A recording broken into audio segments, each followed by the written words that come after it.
来，大盘指数涨了6.8%，很多人手中的 ETF 现在压力很大。第一个。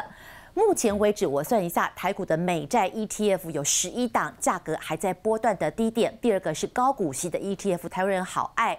4月的股灾以来，听说只有11档的高股息 ETF 现在涨回来，所以好多人要问非常多的问题。来，波杰老师，我们一一来解答几大问题。我今天整理出来后，我们一个一个来，先回答第一个，高股息这波的。股灾的确很多人受伤惨重，它还是存股的天菜吗？还是它根本就是一个配息的陷阱？我要先讲哦，你不管买什么 ETF，如果你是要买来每个月稳定配息的，你是要什么现金流，对不对？是，你要现金流，你又要它有大的价差。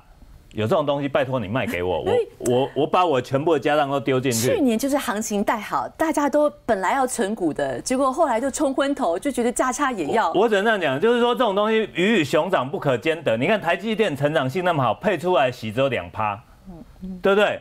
啊，中华电信赚很多钱，配出来有4、5%，但股价都不会动，都趴在那里。OK。你要选哪一种？这个你要去思考的。好，要选哪一种？我们就从人气的来选。好，这3档哦，919、929、878谁最强啊？我们一个一个看哦，不是说殖利率高就一定会赚钱呐。你便宜的去存股，有可能会落入什么配息的这个陷阱。好，群益台湾精选高息哦，它的殖利率在3档里面是最高的。我们等一下给大家看表格。可是祝豪，我跟你讲，它里面成分股第一大是谁？你知道吗？是联电。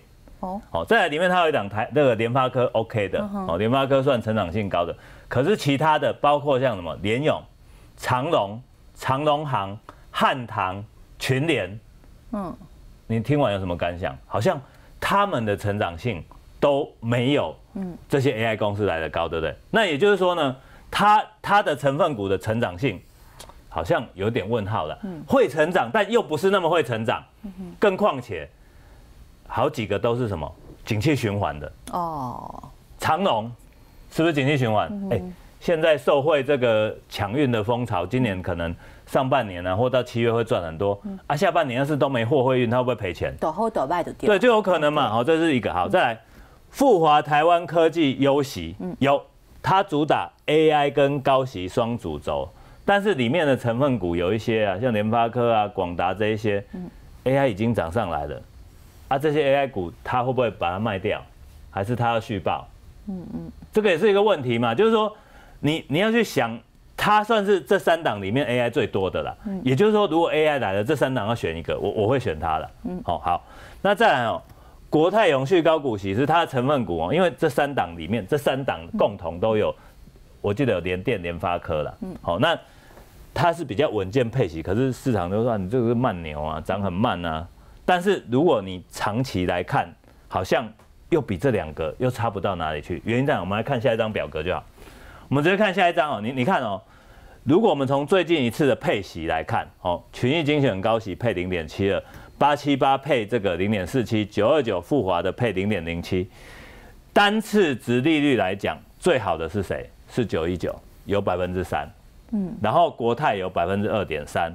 富华台湾科技优息只有0.4%，如果你把它1年配的次数算下来，年化报酬率都配，假设4次都可以配一样，群益有多少？12%，12.7%，国泰高股息有9.2%，富华台湾科技优息只有4.7%，你看落差非常大。那我要怎么选呢？好，你要怎么选呢？我觉得重点就来了，你要从里面的成分股去挑因为。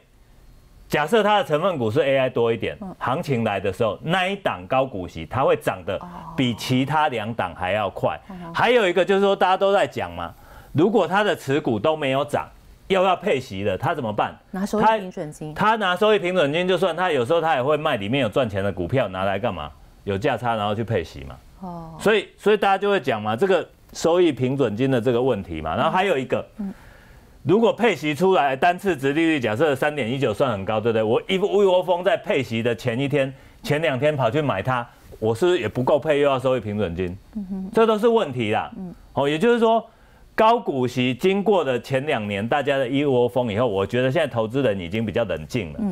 那你就要去选择说你整个年化报酬率之外，它的相对持股。我们看一下他们3档的走势哦。919有没有回到起点？有。代表什么？至少成分股不会太差。OK， 好，来看929，929就差了一点点，它是接近，但是没有完全回来，对不对？表示什么？我们就直接讲哦，以股价的表现跟成分股来看，相对919它好像稍微弱了一点。来878，878好像是3个里面最弱的，对不对？就问题就出在这，就是说成分股是谁？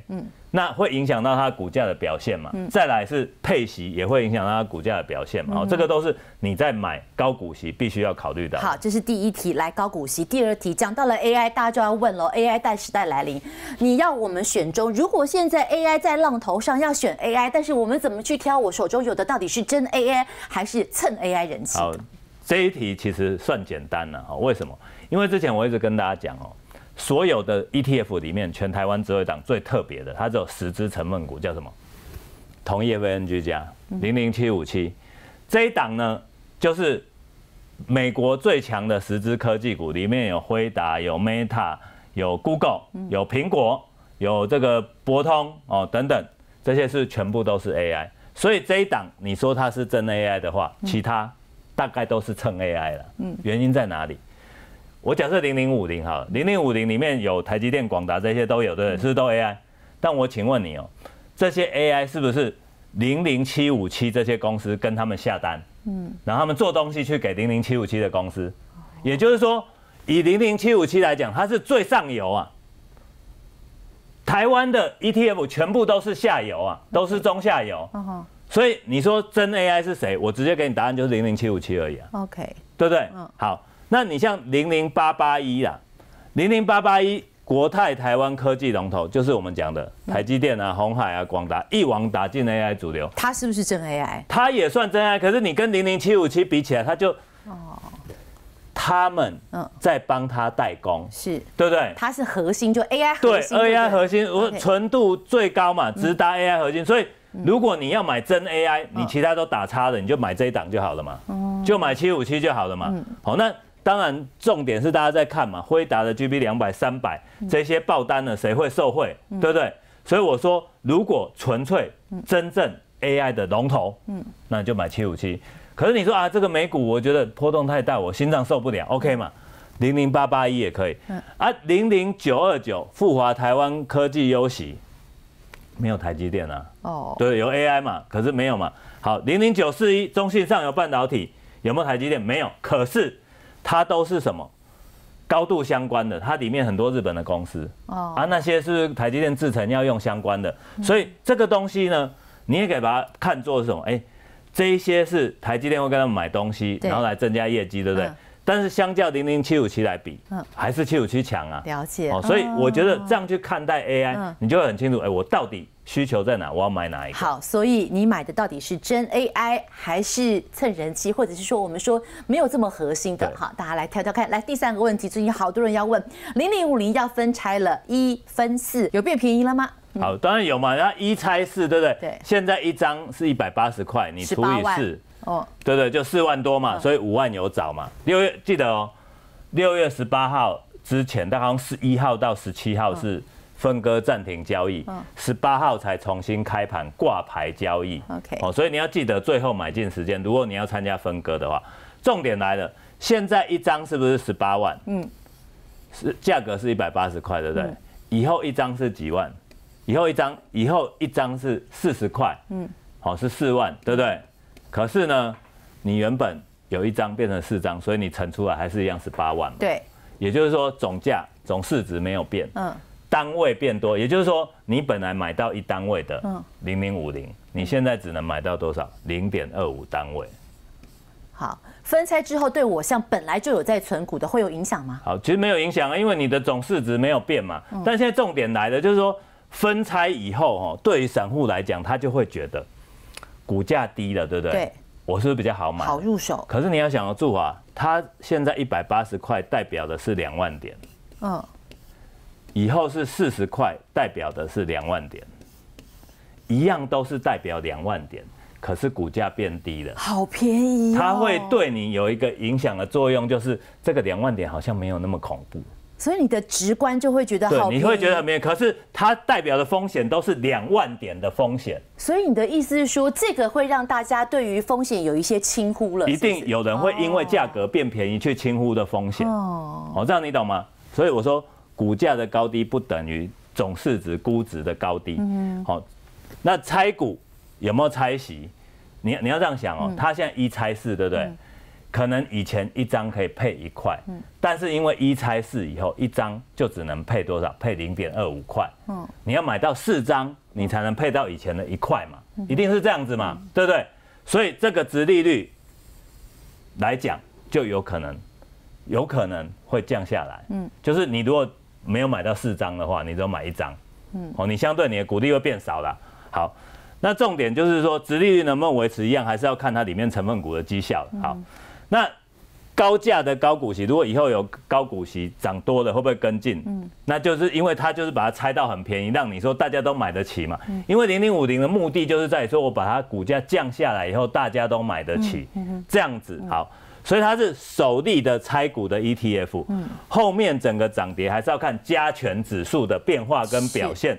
然后有人会说，拆了以后通常都会涨，对不对？因为变便宜。你不要闹了好不好？它直接联动的是加权指数，就那50档成分股，有可能加权指数没有，加权指数在这里不动，然后它就一路就这样涨吗？因为大家看辉达，觉得我拆了之后，好像股价一路往上。ETF 不会这样，你真的不要这样想，因为如果加权指数停在这里，它的股价这样一路涨，对不对？我就去空它，买它，如意算盘。对对，我就可以套利了，所以不可能，不会什么拆股就会一直涨，不可能，它还是会跟整个大盘做联动。好，不过提醒大家一个风险，你刚才讲，我觉得大家其实要把它当做一回事，就是你在买过去的0050的时候，买到了150、180、200的时候，你就觉得说，台股现在好像太高了哦。但你买40块钱，你可能就会忘记了这个高的风险。你会忘记这个高度。OK， 因为40块会有一个假象，这个是大家都会面临到的盲点。好，这是0050。接下来，好多人手中有美债 ETF， 最近因为台币的升值，因为美债又爆出了抛售潮，所以最近可能很多都来到了压力很大的低点，怎么办呢？好，美债这个问题最麻烦了这因为其实昨天很多都破底。好，我们直接来看美债到底买点来了还是没跌完？我跟你讲，台湾的美债 ETF 现在面临2个问题。第一个问题就是川普的税改法案过关，导致美国30年公债的殖利率往上飙，长债是重挫的，对不对？这是第一个国际上面临到的问题。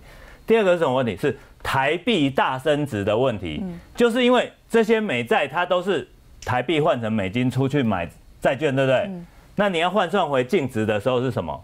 你就会认列这个汇损啊。昨天朱老师有讲啦，其实以那个债的指数来看，指数的跌幅只有1%，但因为台币升值了8%，所以大家手中的美债 ETF 跌幅将近1成嘞，就重点在台币啊。你就是跌在台币了嘛。好，那现在问题就来，因为你现在短线就是面临这2个夹杀嘛，对不对？所以才会造成说00687啊、679这些都连续创新低，你的这个存在变成长报的地狱嘛？怎么办？好，那现在问题就来了我怎么做？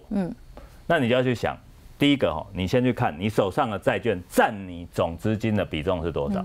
如果是在3成以下，我认为你就先抱吧，先抱着，因为你只有3成，你其他7成可以做股票，对不对？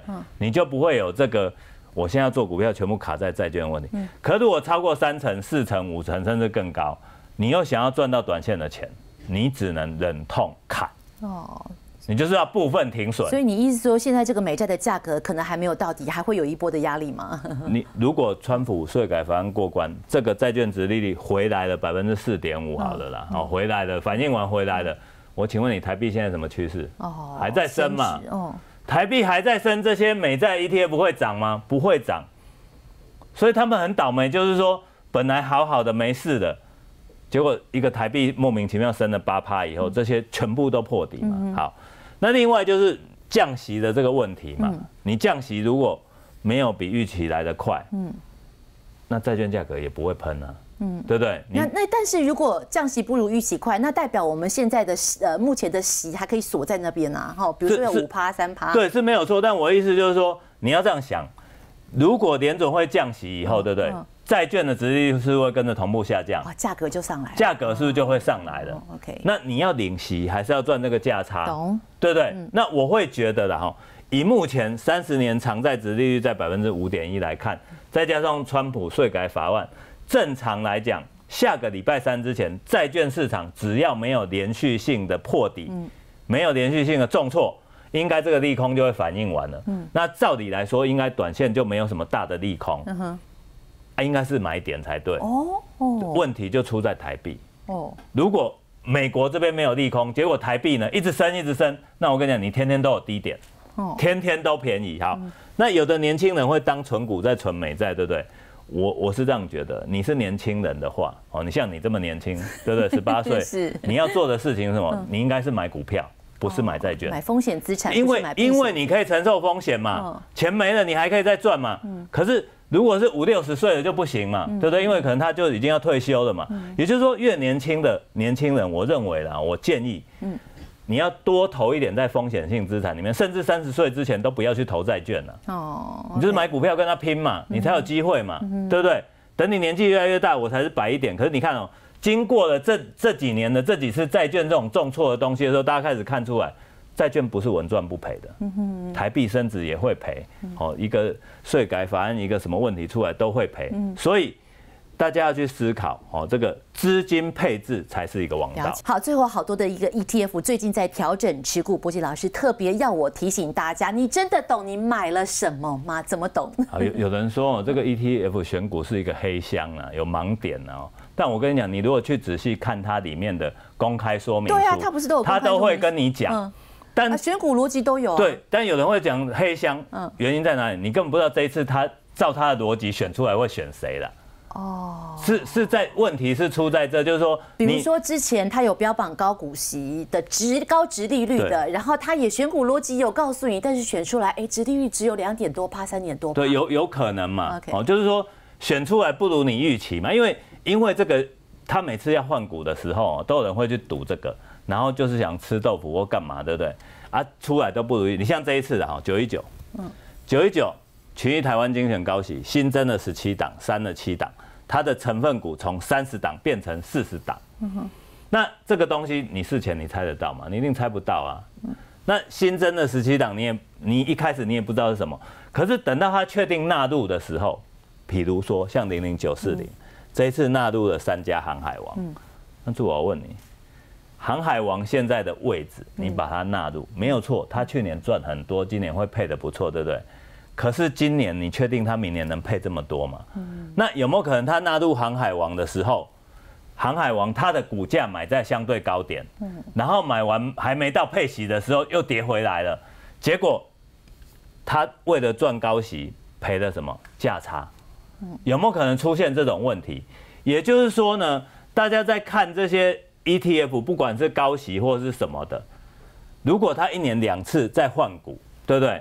可是换完以后，刚好就我讲的嘛，你买到股息很高的，可是股价有可能会跌的。如果这样会造成什么？配息没长进啊。那你这样子来换股，对散户真的是好吗？就是你要去思考的问题啦。就是说，不是说这些高息换股什么不好，而是说。你去买每一档 ETF 的时候，你都要搞清楚它后面换股的逻辑。这些自动选股 ETF 会讲，我时间到了，我就是照这个去筛出来，这个是一个优势还是一个盲点？还是它每次都会进化，它去更改它的游戏规则？我因为你像0056之前就是这样嘛，去买到航海王，买到最高，对不对？那到底这个东西它能不能改？配息的来源是什么？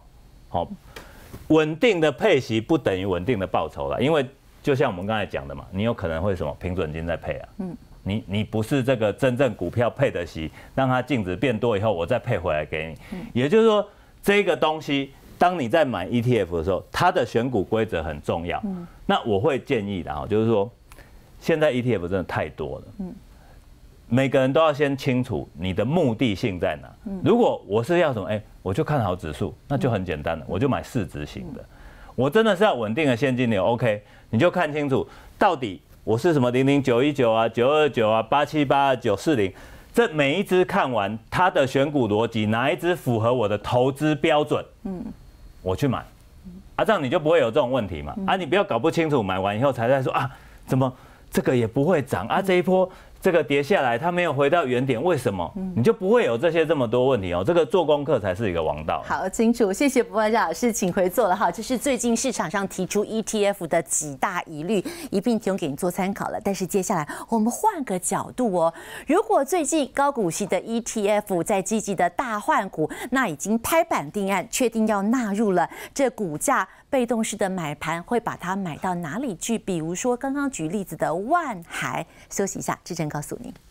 说到了 ETF， 在台湾人气的高股息 ETF 00878，在台湾有173万的股民哦，作用的资产规模高到了4300多亿，所以堪称是话最也跟当。最近开始调整持股了，最新公告的持股在官网上新纳入3档，一档是万海，一档是中租，一档是可成。如果我都已经看到答案了，来志成，我们请您上台来，我能不能吃它豆腐？因为它纳入新的持股了，所以势必要买它，我就卡位坐等抬轿。你的看法呢？好，我的看法是这样子，要等着做股抬轿的部分呢，要有区隔。为什么要区隔呢？各位，首先因为大部分的投资人，首先一开始你会先看到最近这段期间，我也帮大家有统计了一下，就是最近只要大约你有看到有换股的，或者是说有这个 ETF 高股息 ETF， 或者是有 ETF 换股的公司，好像只要纳入成分股都会被拉抬。是。那最主要原因是在哪边？最主要原因在于说，因为在前一阵子有发生过人造海啸的股灾。如果今天没有在之前发生过有大跌的状况的话，我可以告诉各位，可能最近你们看不到这种换股以后拉抬的效应会这么强。为什么？因为当时遇到了这一种所谓指数大跌的一个状况，那变成他们这些 ETF 在大跌之前，他们也大跌啦。所以这个报酬率的部分变成有的很多股票价格变便宜了。相对来讲，价格变便宜以后，它是不是一定会选择在价格比较便宜的时候去买相对殖利率比较漂亮的时间点？因为配息已经是确定的嘛。所以你一定是会在股市大跌的时候，假设我们今天完全都不考虑都不考虑，就是说股票的本质等等的，我们完全只考虑配息这件事情。各位你要注意哦，当你遇到股市大跌以后，如果你只单纯的想要吃股息 ETF 换股的一个拉抬的豆腐的话，最简单的方法就是你就是大跌过后选定规模够大的 ETF， 以后它一换股选的那些殖利率的公司，它一定第一时间会一直买，一直买，一直买，一直买。而且你讲的重点是规模够大哦，对，规模够大，没错，规模。我一定要强调这重点，规模够大。好，那等一下我再强调一次。那我给大家看的第一个重点字卡是在于说，因为今天我们看得到近1个月报酬的这些中信成长高股息，这一个呢，中信成长高，我讲没错，它是4月21号的时候，就已经有进行过换股，然后呢，其他的陆陆续续有一在换股，0056的部分，还有包含00940的部分，是5月20号开始生效。好，那这些所有各位你看得到的高股息 ETF 为什么会呈现1个月的报酬？说真的，我必须跟祝华讲一声，在今天没有了解这些 ETF 之前，我主要是研究什么？我是研究股票，研究那个股票产业跟技术等等的一个专业的老师啊，但是我不会去特别研究 ETF 这件事情。可是当我研究完，我发现到1个月报酬率跨，全部都7%、8%、9%、10%。打算改来研究 ETF 了。是，我突然觉得研究这个东西有意思啊！真的是可以吃到豆腐的哦。那现在重点也要告诉各位，为什么近1个月报酬会这么高？这就要呼应到刚刚一开始讲的，因为有经过股市的大跌。如果股市没有经过前一波人造海啸这样大跌的话，你看不到突然间报酬率会在1个月里面这么好。投资人你要记住我讲这个关键。所以以后如果你们真的股票很不会选的、很难选的，想要投资高股息 ETF 的人，你就切记股市大跌的时候，那个地方你在所谓的分批买的时候，你要买多一点。越是跌，你要越是敢买，跌得越凶，而且跌历史第几大跌点，历史当天跌多少，然后跌下去整个躺平的那一天的时候，对不对？你就要开始懂得去分批买了。好，这是第一个关键。再来，我们看下一个。近期大涨的这些高殖利率的族群的公司，我要跟大家先强调一个事情，就是我们现在看得到最近近期大涨的高殖利率都发生在航运、AI 伺服器，还有高股息的一些成长股。各位，我们等一下可以把一家公司的 K 线图把它打开来看，你会发现他们的涨势都是从近期这一次的低点，当时人造海啸股灾过后，整个大涨都是涨一条线，冲得很强，尤其海运股又更强。但是我问大家哦，各位你觉得这些现金股利他们确实，我帮大家统计了，万海3.5今年配的，阳明7.5。今年配的，长荣32.5，今年配的，广达配13，伟影74，伟创3.799元，好，神基6元，富盛应用19.7元，南宝19元，凡轩6块，华汉12.2块。各位，这些公司你仔细去算一下，对他们现在的股价，真的全部都是高殖利率的公司吗？我认为不是哦。关键是在于，因为这一波的大涨当中，有很大的比重是本来应该在这些公司价格比较低的时候，它确实有高殖利率。再来哦，各位，我要再强调的事情哦，00940是最近我刚不是说了，5月20号起生效新纳入股票，你们仔细看5月20号起新纳入股票，它的股票多有意思，亚泥、统一、阳明、万海、神基，然后呢，顺达、奇邦、凡轩、细创，其实这些几乎你看得到的公司，如果你以5月20号生效的话，很多现在来讲，如果你以看到它现在来讲买的话，等于是有点叫做小买高，因为最近这些股票来打破我们大家来看一下，我们举例开一个阳明好了，5月20号过来到现在，各位你觉得投信，我们放投信有没有在买？其实5月20号真的有在买，而且买得很积极。但他买的这个位置点是高还低，但它还是属于，如果以配息这个价位来讲的话，它还是属于高殖利率啊。好，再来我们再看万海，好，今天状况就在于万海，如果大家不是单纯会看技术面看到这个样子，觉得它这个地方好像有点风险，如果你单纯只看投信的买盘的话，你会觉得这个股票还要继续冲。那种感觉就很清楚。那再来，我们再看刚刚还有我举例了，像这个规模比较大的，因为另一个这个像规模比较大的，还有包含像是我们看神基啊，来3005神基，各位你看长这个样子，到了最近这个地方，它有没有在做动作？有可是呢，我问大家，其实买在现在这个地方，算是买高还买低？为什么不在这个地方就开始大买了？那反正到这个地方才来买呢？我认为关键在哪边？关键在于，因为有些股票它第一要先符合先决条件，叫做殖利率要够高。那它殖利率够高的状况，就是刚刚我们前半段我记得博姐讲到一个关键，不是所有股票它的殖利率你根本不晓得它到底殖利率，有的殖利率可以高到7%以上，有的殖利率到最后算出来可能2%多也叫做高殖利率。那我这样告诉大家，其实高殖利率这个概念，它其实是有一些编撰的指数，还有一些编撰相关的公司个股，它有在给这些投信的机构做参考，所以他们会在这里面选择一些他们认为可以的股票，所以才会有些你的被动式的这些高股息 ETF 等等的。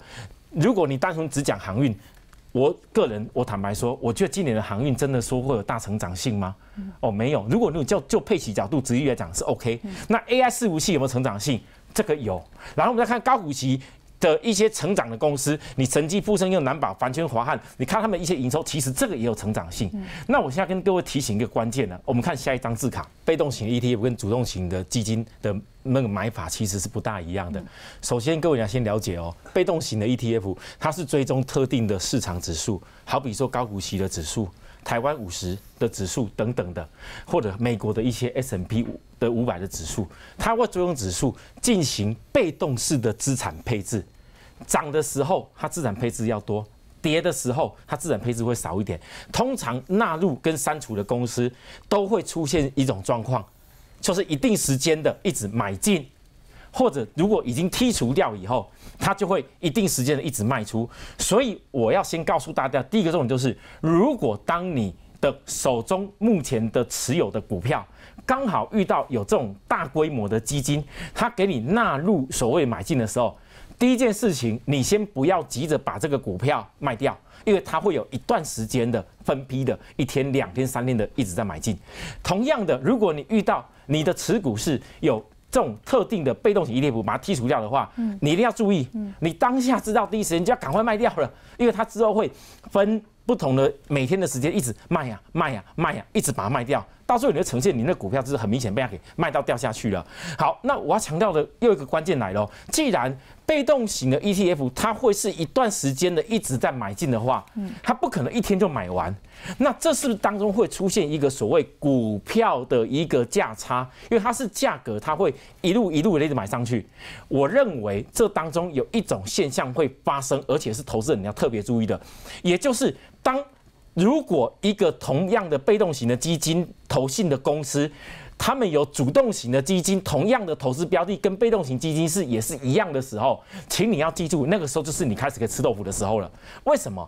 因为你一边这一家公司锁定的这些标的物的公司有被动型 ETF 已经本身有买盘了，可是呢，关键来了，被动型的 ETF 它已经有它的买盘，指数已经在带动了。那假设如果今天就好像我先列出来，如果先到了一个季度的时间，有没有可能主动型的基金它的季度绩效追不上指数的绩效？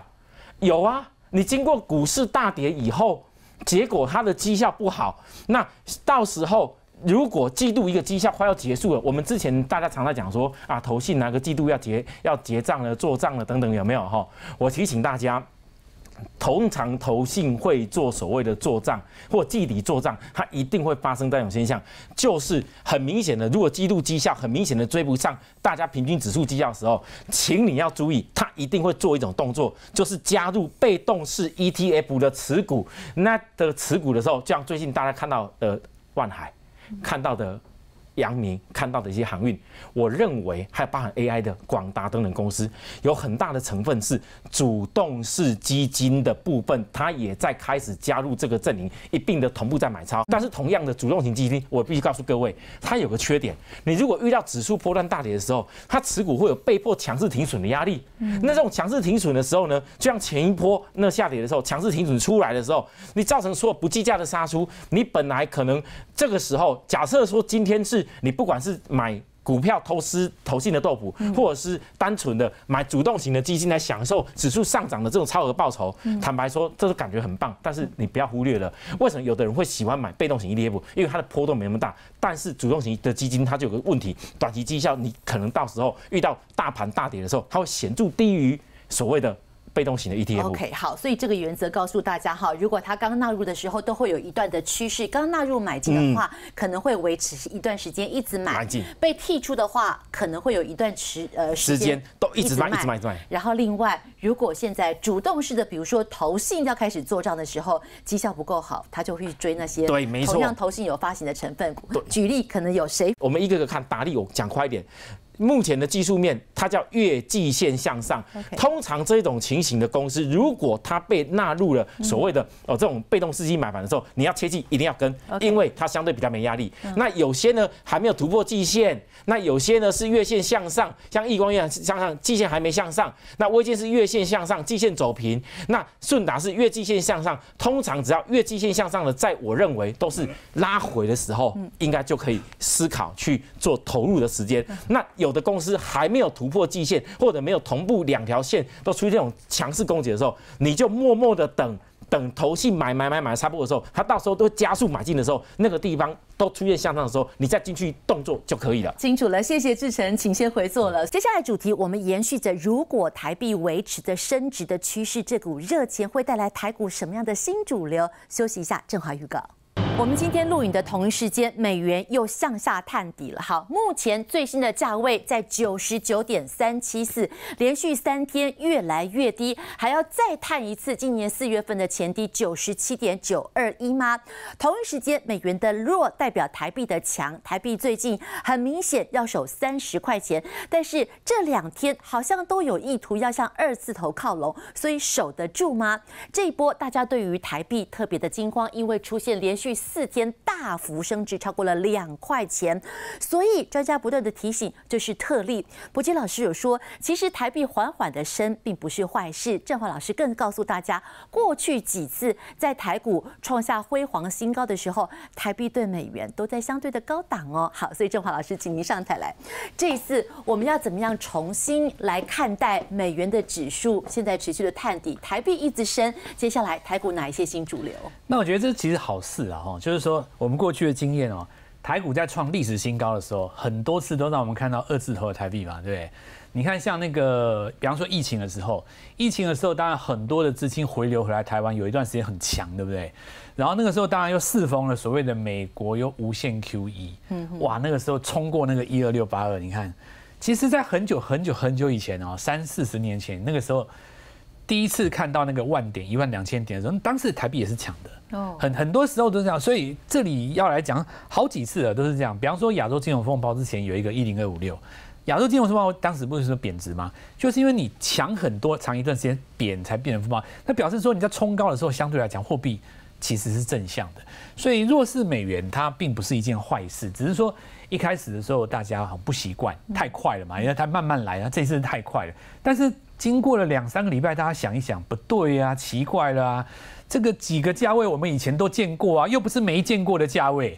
你说台币强或弱是我们没见过的价位就算，这些价位我们以前都见过啊，只是我们没见过它这样子升，对，那么快而已。所以你看哦，这个现在大家回神过来了，然后刚好又搭配几个重点。那第一个就是403宝，它就反映了这个资产的部分。不过因为它有特殊题材啦，但是我觉得这个部分我要讨论倒不是说403宝怎么样，我们来看一下新房的那个用电脑看它的融券。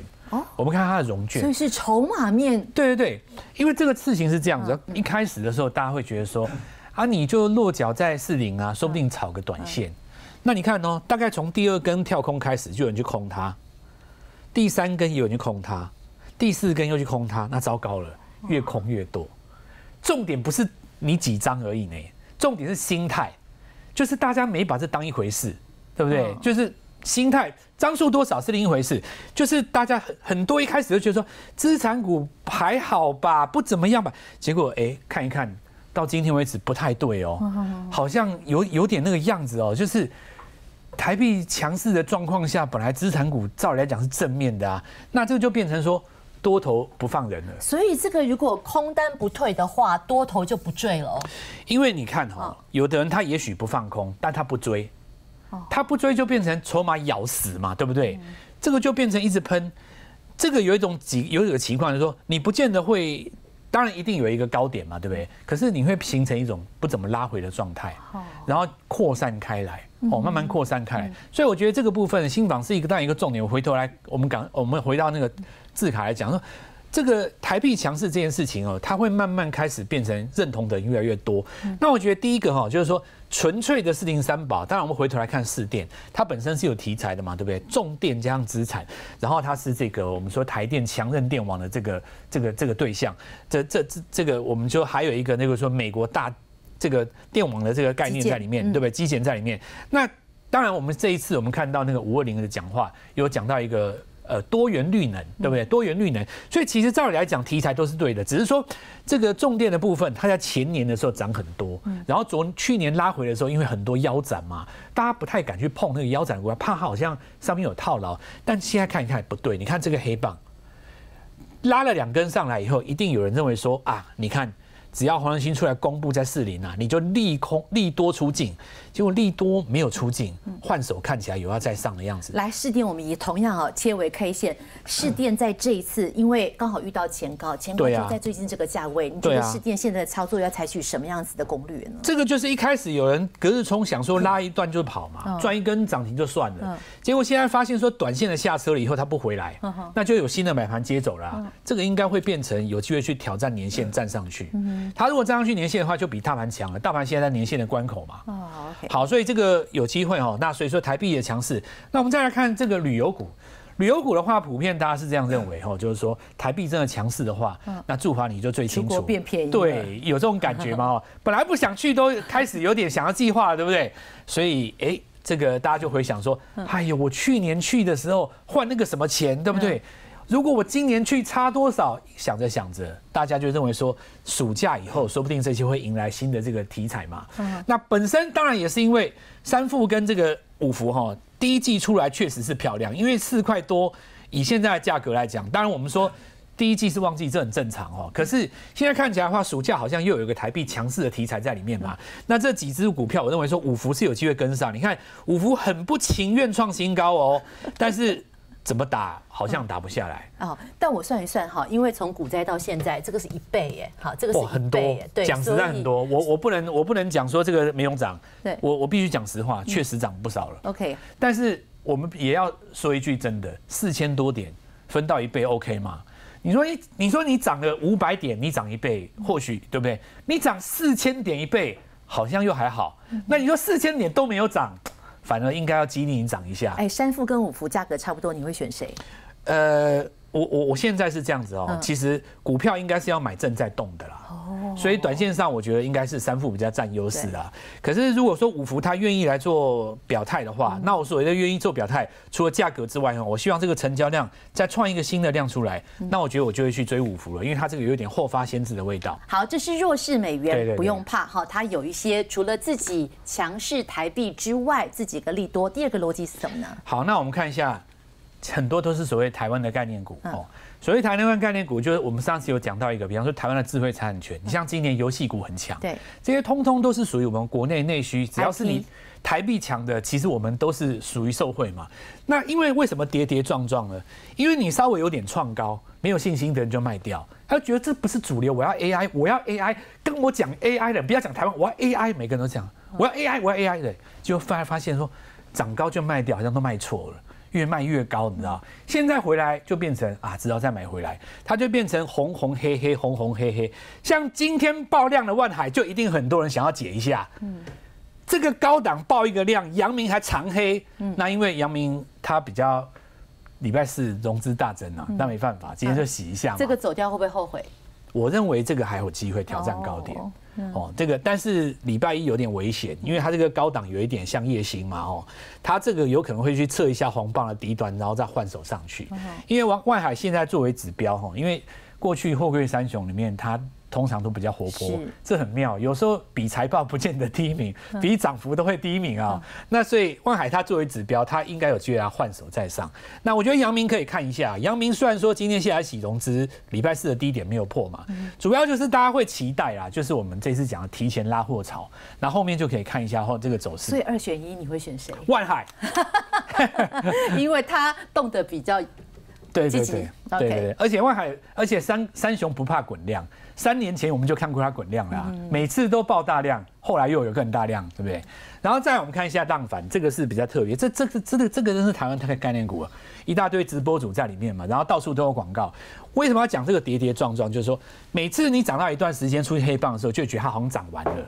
结果涨完了以后，它又继续涨，所以我们这个字卡叫做如何上车。那我的解读就是黑棒的下一根上车。黑棒的下一根，对，出现黑 K 棒的时候，那一般来讲我会用5日均线嘛，贴着它，因为你不出现黑 K 棒，你不会碰到5日均线啊，你一定是先出现黑棒，你才会碰到5日均线嘛。那不用追哈，那碰到5日均线，像浪凡这个机会来了哦。相对来讲，那比较会有人会让我说，你这个是不是有点退潮？那退潮是要搭配指数股价是有跌破，它这个虽然价格量能说了，价格没有跌破，你也不能说它退潮。最近10日均线守得还不错。对，那这个再来就是说有一些特殊的题材啊，像康佩那个前面那个减肥药，不过这个我是要讲一下它现行比较特殊，你可以看到就是说最低端这边它带了一个大量，那跌停打开以后带大量，一般来讲都是大停损单。结果你反弹的过程当中，好似没有人买一样，竟然可以自己爬上去，这个就可以说明说，可能有单一的大户砍掉了以后，他自己飘回来了哦，或者他换股才会出现这种情形嘛，不合理啊！因为你反弹几乎都不用换手，你看表示说卖压可能只有少数人，那在这个地方可能换完手了，应该还是回到他自己的题材啊，就是那个减肥药。OK， 好，来，这个礼拜大盘涨了6.8%，这个礼拜涨出了哪一些新的方向？好，那我们来讲一下比特币，比特币也是个大题材嘛，对不对？创历史新高，对，11万嘛，对。然后那个德州他们不是有一个新的那个战略的那个法案要提出嘛，就是战略储备的比特币，每年好像是5亿美金的样子啊，提出。那未来来讲的话，有谁受惠？首先我们讲一下比特币啊。我们先给我上一个白板好了，我帮大家科普一点简单的比特币。好，来，这次比特币上了11万的时候，很多人说，那我要买板卡哦。那其实这个跟5年前已经不一样了。比特币的概念是这样子，它最初一开始设计的时候，它总共只有2100万枚哦，比特币，这个是固定的哦。那然后大家有人去挖嘛，对不对？那你挖，比方说你被挖掉1000万枚，就剩下1100万枚。对，那每4年它会让你挖的速度减半，对，所以你再来就是变500，再来就变250。那我们讲，你到最后会越来越难挖，因为它每4年就帮你减半一次嘛。那这2100万枚到目前为止，2025年的 Q1 啊，大家一定会想说，到底已经被挖出来多少了？答案是1980万枚。2100万枚已经被挖出1980了，只剩100多万，你还挖什么挖？所以拉板卡是拉心酸的啊，拉好玩的。拉板卡就跟过年大家放鞭炮一样，大家庆祝一下，中秋烤肉一下，反正比特币创新高，我就买个。其实那个都不是真正的受惠股，板卡的时代过去了。所以接下来比特币很纯的概念股是谁？所以我们刚刚来看，就刚才我们讲那个回到字卡当中，这张股票可能很多老师讲过了，那我特别讲一下，就是台湾名版做冷钱包的。那什么叫做冷钱包？我用一个最简单的比喻，如果说你在电脑上面操作比特币的话，对不对？那你有可能你就直接把你的比特币就放在交易所里面了嘛，不管你用哪一个交易所可能用币安或是什么，对不对？那你可能就放在那里面了。那因为你在线上，那以前不是会有那种骇客攻击的那个新闻发生，或是有些小的交易所有骇客去攻击嘛？那冷钱包的概念是什么呢？想象一下，我就举例。比方说你用 USB，假设你在操作电脑的时候，你的资料就随便存在桌面，可能旁边的人可以攻击你。但如果说你把你的资料存在 USB 里面，你把它拔走，你就不会被攻击了嘛。电脑没有记录。对，所以冷钱包的概念就是把你的比特币放在一个离线的装置当中，而这个装置当中可能长得会像 USB， 甚至于有可能像是悠游卡一张纸而已。那台湾名版就是专门做这个。所以它其实这个概念以前是讲信用卡，所以它非常适合做冷钱包嘛，卡式的嘛。然后它已经我们看到全球前10大加密资产交易平台开发冷钱包开始出货，后续来讲还有跟很多国际交易所加密来做合作，想象空间是很大。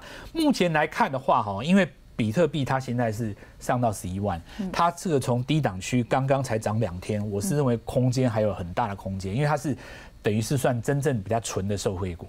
好，我们切开线，因为这2天太重要了。它刚刚出量，缺口封闭了，然后站回季线。这种跌这么深的个股，第一次站回季线，有机会站稳嘛？这种应该采取什么样的操作策略？它这因为筹码还蛮干净的而且它刚上市的时候跟着比特币有走过一次。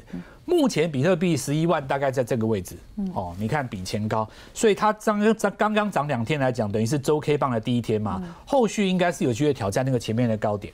OK， 但它平常量比较小，所以操作这种平常量小，今天才出量，对，应该掌握哪一些的原则？因为它第一次出量的时候，在这个地方，我猜啦，当时比特币已经创高了，所以你看。第一次已经出量了，隔了3、4天，大家又回来追，我觉得已经开始变成一个真量了，就已经开始加温了，正常操作就可以了。好，非常清楚，谢谢振华，请先回座了。意外来的措手不及啊，如何用法来保障你的权益？休息一下，苏律师告诉您。等一下，先不要走开，天线100%的观众朋友好，特别要告诉您，我们有新的理财频道，请锁定 Stay Rich 小资理财蓝图，欢迎订阅、按赞、开启小铃铛。每个礼拜2、礼拜4晚上会有新的影片上线，投资理财千万不要错过哦。小资族懂得善待自己，享受生活，培养品味与兴趣，也要懂得理财。